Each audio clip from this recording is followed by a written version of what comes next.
Welcome back to Hannity. Now, over the years, we've seen those on the left blame conservatives for all sorts of problems, from dirty air and water to this made-up war on women. So it's no surprise that with the midterms right around the corner, liberals are now even blaming the deadly Ebola scare on Republican spending cuts. Watch this. Washington actually can cut spending. The CDC says its discretionary funding has been cut by $585 million since 2010. Cut. Less government. Cut. Cut. Cut. Our budget has been flat since 2003. Responding to an emerging infectious disease threat, this is particularly damaging. Cut. Cut. That was the left hook. Cut. Cut. Cut. The right cross was the sequestration. Cut. Cut. The NIH saw its budget slashed by $446 million. Cut. Cut. Cut. Cut. There are outbreaks happening today that we're not able to recognize, stop, or prevent as effectively as we should be able to. Cut. Cut. Cut. Cut. Cut. Cut. Cut. Cut. Cut. Cut. Go. Cut. Cut. Cut. Cut. Make a cut.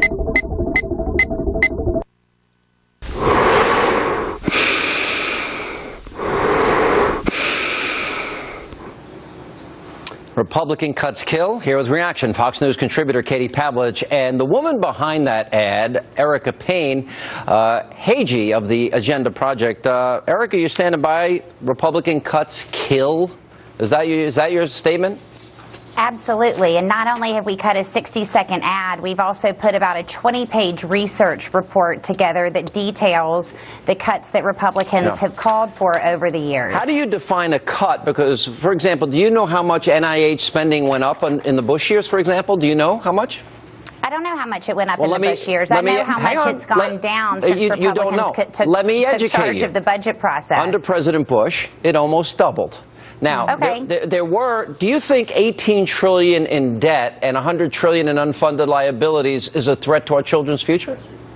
What I think, Sean, is that we have professionals who run the Center for Disease Control and the National Institutes of Health, and we need to listen to those people and how much money they need to do their programs. I understand that you want to play politics. I'm going to ask you again. Do you think $18 trillion in debt and $100 trillion in unfunded liabilities, do you think that's fair to push on to our children? I think that we want to make sure that our spending priorities are the right priorities. Do you think that's fair for our children? Do you think we should have CDC have harmed our ability to deal with the Ebola virus? Do you think that we should have a balanced budget? Not necessarily. No, okay. So, Katie, I want you to weigh in here. Look, it's kind of hard to say, to really respond to this. Republicans want dirty air and water. They want grandma to be thrown over the cliff. It's the same scare tactics, but this is particularly simple. Excuse me, Republicans have called for there are two people on this panel, Erica. There are two people on this panel. Katie, do you? And I'd like y'all to answer whether or not you think these cuts were appropriate. I haven't been able to get a question in, so if you could just hang on for a sec. Do you think that these cuts were appropriate? You're not the host of the show, Sean. I'm waiting for your question, Sean. Let me throw it to Katie Pavlich. Katie, I want you to respond. What is your reaction, and how would you respond as somebody that supports some of these candidates that are being targeted with these scare tactics? I think the ad speaks for itself. I think it's absolutely ridiculous, bottom-barrel, classless politics that Erica's group has put forward before. They're the same group that put forward the despicable depiction of Paul Ryan pushing grandma off a cliff. I mean, this is what they do.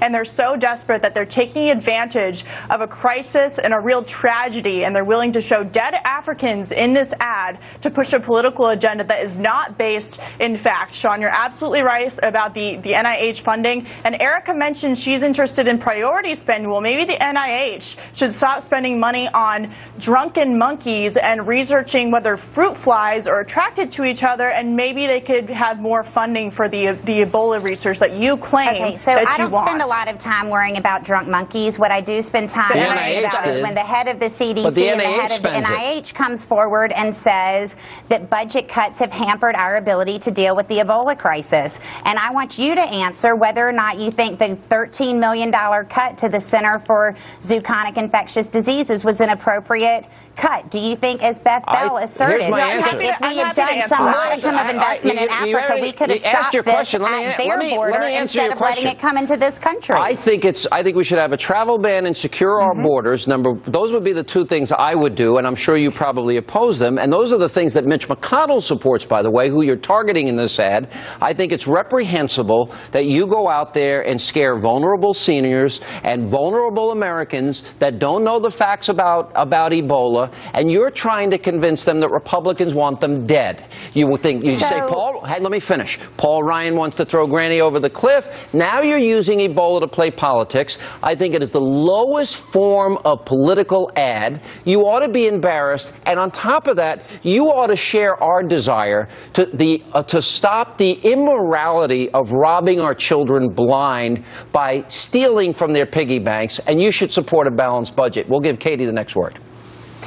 You know, going back to the ad, the sequester is mentioned. And if the CDC and the NIH are going to blame the Ebola crisis or the healthcare crisis that we have on the sequester, then they can blame Barack Obama, who suggested the sequester go into place. It is in place now. But the bottom line is that the sequester didn't do much to cut funding. And again, it's not that the CDC doesn't have the funding they need from generous American taxpayers who are not only giving their money to Africa to fight this diseases in Africa. Do you have any idea? Yes, I do, Erica.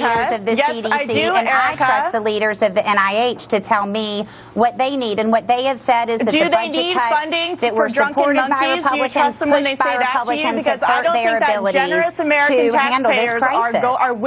Generous American taxpayers are willing to give their money to fight Ebola in Africa and here at home. They're not willing to give their money for studies where their money is wasted repeatedly and to be offended and disrespected when it comes to that issue. What I'm saying here is that the CDC has said budget cuts have hurt them. I have a question. Will you support a travel ban from these Ebola-ravaged countries, A, and would you support securing our border so that people can't come in here without coming in legally? Do you support those two things? Do you support those two things? That the strongest, richest country in the world has to institute a border control situation. You're not going to answer. Of course I don't think we should do that. I think the fact that we're in this situation in the first place is ridiculous, and it's because of cuts that you all support. You're bordering on absurd and silly. Barack Obama put into place the sequester is what your ad says. Exactly. I mean, if you're going to blame cuts, it's Barack Obama's cuts that you're talking about, not Republican cuts. So are you denying that you all wanted to cut CDC, NIH, USAID? Are you denying that Republicans We're going to leave it there. Consistently on budget cuts? Coming up next and nothing else? Tonight on Hannity.